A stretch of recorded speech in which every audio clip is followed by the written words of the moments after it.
So for today's video, ito ang ating nilutong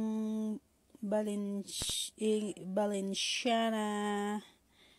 Ayan. Yan, fry ko muna ang mga ricado niya, guys. Ayan. May pork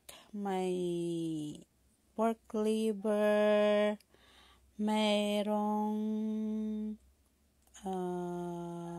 bell pepper, ayan. So, pagkatapos nating sinaing ang malagkit, ayan, hinalo na natin ang malagkit sa kanyang mga sahog. Ayan siya, guys. Oh, diba? Ang yummy! Ayan. Mahirap lang talaga siyang maghalo-halo kasi mapuno yung kawali. Kaya mabigat din sa kamay, masakit sa kamay.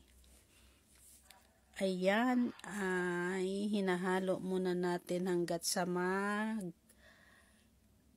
absorb niya ang kanyang ricado. Ayan. Siyempre, ginisa ko muna lahat-lahat, guys, yung mga ingredients niya bago ko siya hinalo sa sinaing na malagkit na bigas. Ayan, na kanin. So, ayan siya. Ayan, tumba pa ang ating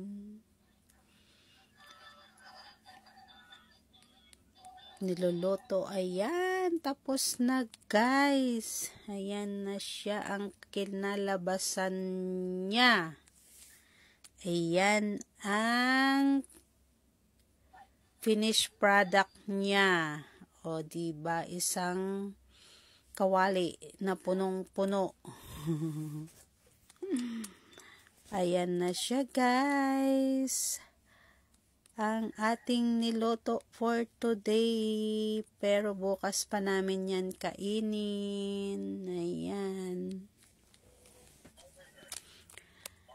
Ayan, baon namin yan bukas.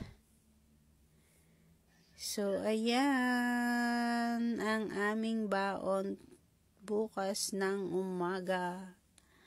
Thank you for watching.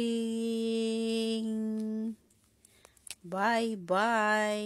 Ayan na siya. Ginutay-gutay na. Nilagay ko na siya sa mga lalagyan. Thanks. Bye.